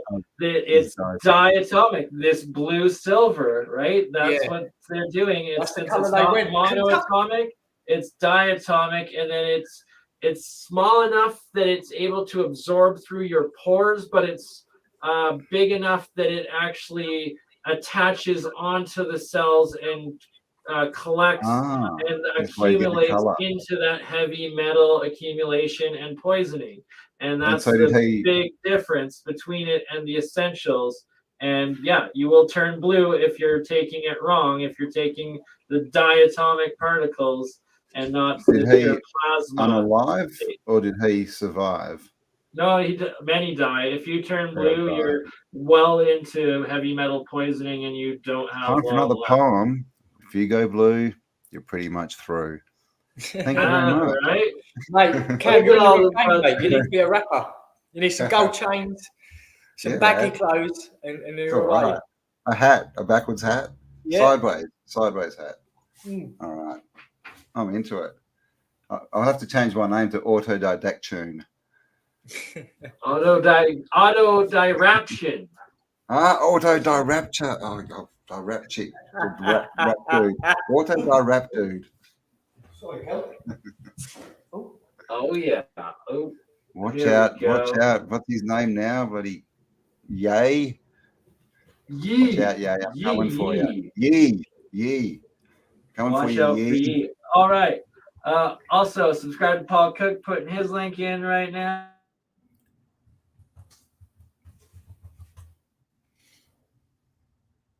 Oh, that's interesting. That's how you get golden eggs. The goose that laid the golden eggs. Interesting. Do you know about, I just want to jump in quickly. Have you heard about eggs being laid when lightning strikes? No, I think I've probably seen it in a cartoon or two, but no. Yeah, it leaves some sort of mineral crystal stuff. People go searching for the eggs. Really? Yeah, check it out, man. So they search for them just if it's a random occurrence, or does the lightning actually make some chickens lay eggs? Well, the guy that told me this was a guy from Africa, and he was in the church, and I just popped in there to see if the organ was in there, and then having a conversation with him for about half hour about this stuff, because he was going, "Oh, you know about eggs, do you? Coming from the lightning?" And I was like, "What are you on about, mate?" What? I thought I'll have a listen and see what he's got to say, because he was actually a retired pilot, just working in the church. Yeah. Wow. Yeah, man. And he was like, yeah, so basically there's people in Africa that go around waiting for lightning to strike and then go into that place and then collecting the eggs because they're worth money.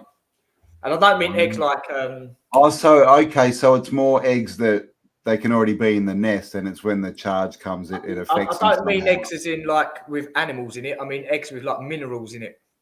Oh, you have to check it out. You'll have to check it out, man. It's really interesting. Okay. It's not like an egg you can crack. It's more like when you smash it, it's like a crystal inside.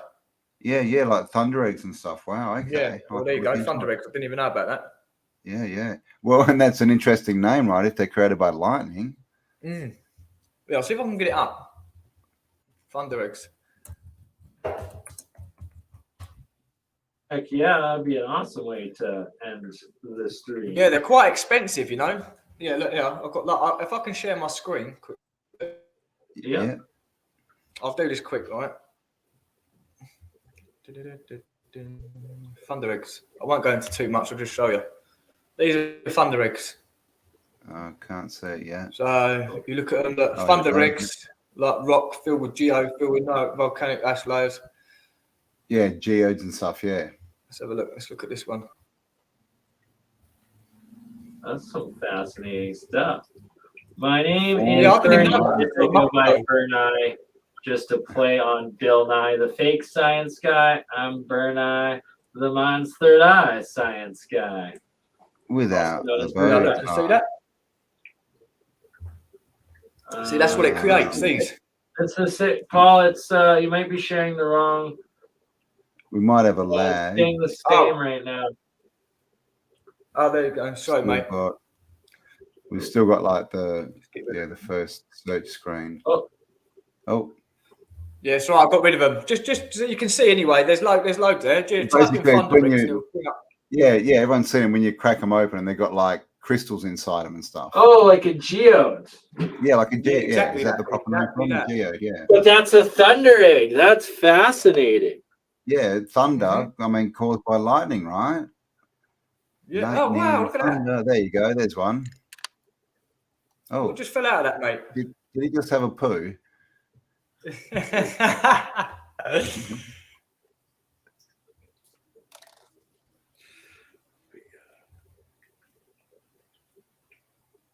So there you go. That's a geode or a thunder egg. So interesting. Are they caused by lightning strikes?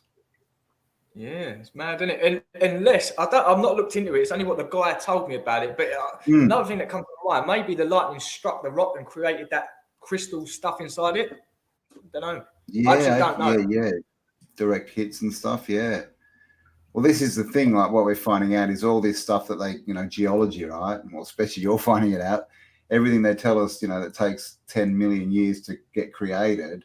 It's all crap. Most of it's created pretty quickly, I think. Yeah, it is. It is. It's all a load of cobblers. It's in my eyes. But we'll save that for another day. That one. Yeah, it's a big topic. That.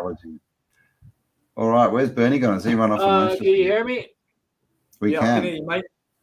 All right. Yeah. So just lastly, showing the crazy amount of foam here. Wow. That is crazy. So amino acids that's formed off of the one that has a couple drops of my blood in it. The blood of Bernie. So stay tuned to watch a vampire pop out. And now you can see how white the jar is being filled with the monoatomic zinc off of it. Wow. And also always bubbling off of your cathode side is hydrogen gas plus what's known as Brown's gas, or the combinations of HHO and H4 and atomic hydrogen, all of which key parts of the hydrogen fuel revolution, and that just a small amount of electricity can be going into some salt water, could be powering our vehicles and all of our energy infrastructure. And instead of CO2, it would be H2O, water that comes out as exhaust. It would be steam instead of carbon dioxide that comes out. Man, steampunk. Let's get back to it. And so lastly, only this pure white is the safe, healthy monoatomic aspect or material. The blue, the red, the yellow, the purple, anything but the white. Sadly, I guess alchemy is racist. I don't know, but all the colors will poison and kill you. And I didn't just say that. I'm sorry. Blue beings, you will die. Blue is bad. Blue beam, red beam. All right. Well, there you go, guys. Thank you for everyone who's stayed here for 2 hours or who's been here for any amount of time, really, on any of our 3 channels. Make sure you have subscribed, liked, all that, so that you catch all our future uploads. And we'll be back next week with another one, and we're going to continue this and really start trying to get out some videos to give you all the tools to make some practical stuff.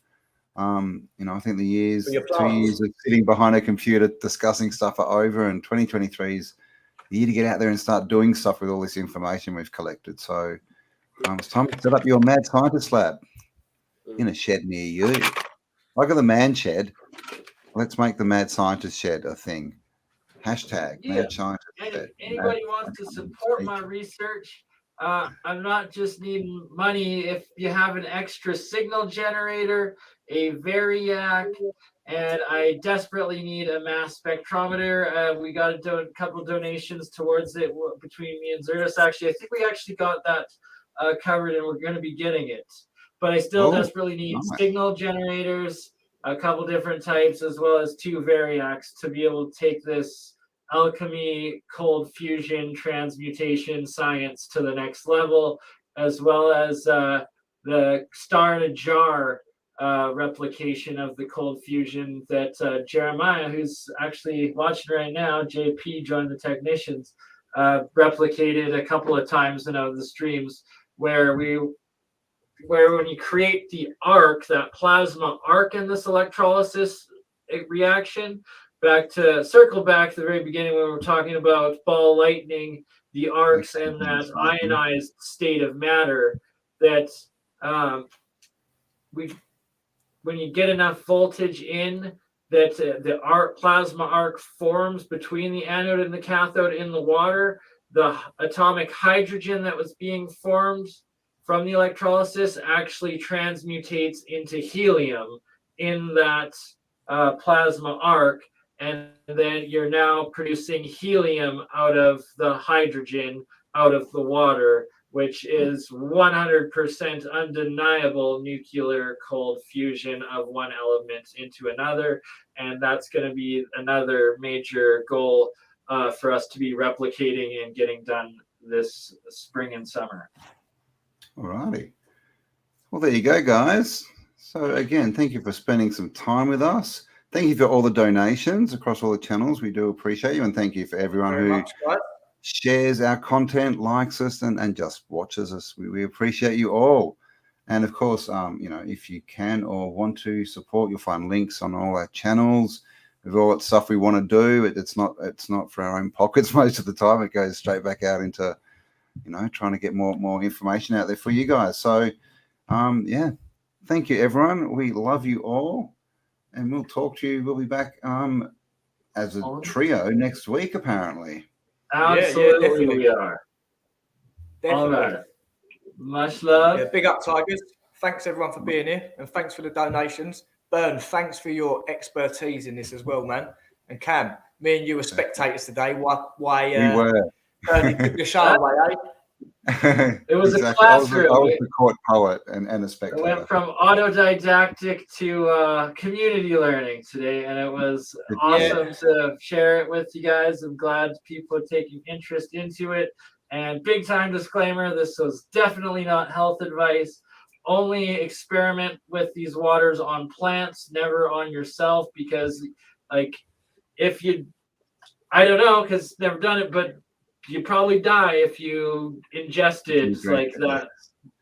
Exactly. A glass of this stuff. And just for gardening uses, guys. You have to wear safety equipment to handle it and all of that. And be careful. Don't harm yourselves. Love you all. Great power comes great responsibility. Well said. Bye.